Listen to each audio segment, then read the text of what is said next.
Hey guys, V-Coach here, and I am with Shawn Mendes. How's it going? How's you going? Good. How you liking Asia so far? Really good. Now, I don't know if everyone knows this, but you are tall. Okay, Yes, I am. how tall are you? Like 6'2". 6'2", ladies and gentlemen. And he's in the Philippines. He's like 6'3" too. No, I am not. 6'3" sideways, yes. But like, how does it feel? Like your first time in Asia? First time in Asia. How does it feel to be a giant? I am definitely a giant here, that's for sure. Like, Absolutely a giant. Any tall people problems so far? You're right, I didn't really notice that, but there's not one. I haven't met one person who's taller than me here. No, especially not in the Philippines. No. Do you watch Modern Family? I do. Has anyone told you that you look like Luke Dunphy? Oh, all the time. Right? Yeah. Oh my god, it really does look like it. If I had curlier hair. Yeah, holy crap. And Anyway, I met him too. And- You did? Yeah. Did you guys take a picture? We didn't. Oh. I'm worried. Then it's really going to be a thing.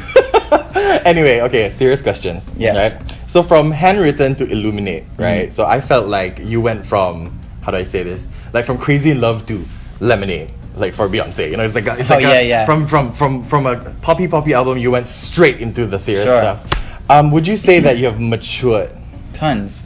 Yeah, that's a great way of explaining it. I think, from, handwritten to illuminate, a lot happened because I was touring so much and I was really learning myself vocally and as an artist, and I was listening to a lot of John Mayer and kind of figuring out what type of style I like. And I think like even on the next album, you're gonna see a very big difference too. It may not be even maybe more poppy or not. Kind of just all depends on where you are in life. So do you think, was it something you decided to do, like, okay, this album's gonna be more mature, or do you feel like it came naturally? Naturally, it's super natural. Literally, all the songs were just kind of in this same type of phase, but we weren't thinking about it too much. You said before in one of these interviews that you wanted to be an actor. I'd love to be an actor. Right? Yeah. Which movie would you wanted to have acted in? It would be cool, like acted in either like Spider-Man or Sherlock Holmes. Sherlock Holmes. Yeah, that would have been cool. I love that movie. Oh gosh, which one? Is the first one. Here's a very tough question: Benedict Cumberbatch or Robert Downey Jr. as Sherlock? I like Robert Downey Jr. Oh no, really? Yeah, I love Robert Downey Jr. He's good though. He's a good Sherlock though. Yeah. Okay, so there are a lot of flaws in this industry. Okay. I mean, talking about the music industry, everything right? though. But what do you think is an ideal music artist? Like, if you could create a world where a music artist you feel would be ideal, an ideal situation, what would that be? I don't know. I don't think there's no such thing, because then you'd have shitty music, because you'd have nothing bad to write about. That's a very good answer. Yeah. That's a very good answer. Okay, let's talk about your lyrics. Okay. Oh my god, dude. So I was listening to your album while driving, okay? I remember when it first came out, I was driving and I was listening to Where it. do you live? I'm from Singapore. Okay. Yeah. So I was listening to your album and then Mercy came out. Okay. Right? So I was like, oh, this is a good song. You're driving, you're like, please have mercy. Yeah. And then the bridge hits, Yes. right? Consuming all the air inside my lungs, ripping all the skin off my bones. Serious shit. I'm prepared to sacrifice my life. I would gladly do it twice. Were you watching Saw when that happened? Like, I was like, this is intense shit! Well, Like, the problem is that the song was so intense already. Like, please have mercy on me, take it easy on my heart, even though you don't mean to hurt me, you keep tearing me apart. I was kind of like, well, we either got to go big or we got to go. I don't know. We got to go big. Which big or big, and I like kind of just because of where the song.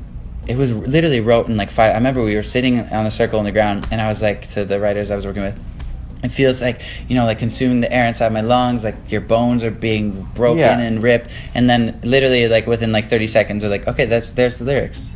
Now let's sing it. That's crazy. Like, it was very intense. Yeah, but it's my favorite part to sing. Yeah. That's the part that gets everybody. Yes.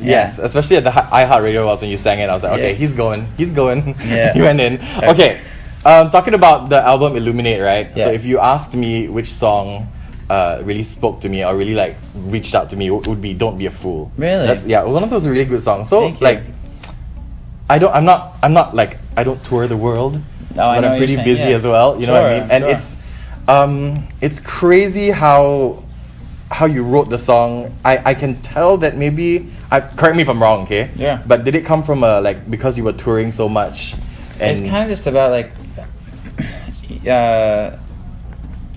I broke up to my girlfriend with that song. Really? Yeah. So I had this girlfriend and. You're kidding. No joke. And then when I listened to the song, I'm like, yeah, it's not fair that I hold on to her while I'm going to do all this, and she's like waiting. It's tough, but also, you know, the thing is that if your significant other doesn't grow with you, you're not meant to be. You wouldn't break up with them if they weren't growing with you. So she probably wasn't wanting to grow with you, and she's that's pretty short. Exactly. So, but yeah, I know what you mean. That's what I mean, and that's kind of what that song is about, and even like songs like Honest, and you gotta find someone who's willing to just grow with you and move with you. You know, you can't stay still in one spot, especially like people who want to travel. Go crazy. So where does this all come from, Shawn? I mean, I know you get this all the time. You're only 18. Where does this all come from? But where does it all come from, Shawn? I really don't know. I guess, you know, I've had a lot of experience at a young age. Like from 15 to now, I've just been traveling, you know, and meeting people. I meet a lot of people, and I do this a lot. So I hear stories all the time, and I ask a lot of questions. I'm very curious. So I think, you know, you'd be amazed to actually know how many different people's stories I've heard in such a small amount of time. That's probably where it comes from. Okay, so I have a few tweets from really thirsty fans, right? Thirsty. Okay, you know what I mean, right? I want to see like how would you react to it? Like how would you react to some of these tweets? Okay, so react if you want, don't react if you don't want to. Okay. So one who tweets, "Can Shawn Mendes be my personal stripper?" No. Are you a dancer at all though? Not at all. No, right? So, like, yeah, there you go. That's the problem. You seem like you're like me. Like we like to chill at home. That's it. Rather than dance in the be club. A stripper. Yeah. Rather, yeah. Okay, this one's really weird. I don't know why. Really ambitious, eh? I'd let you punch me. I see that a lot. I don't why? get that. I probably wouldn't punch you. No, of course you wouldn't. Yeah. Yeah, but it's so weird. Anyway, thanks so much. Thanks so much, Shawn, for your time. Thank you. You want to give a shout out to all of your fans who are watching? Fans in Singapore, I love you so much. I didn't know you're all Jamaican, but that's awesome. We're all Jamaican. Yeah, when you go there, there's a lot of like Rasta people. Rastafari. Rastafari. Love you guys. I'll see you soon. Thanks, Shawn. Of course.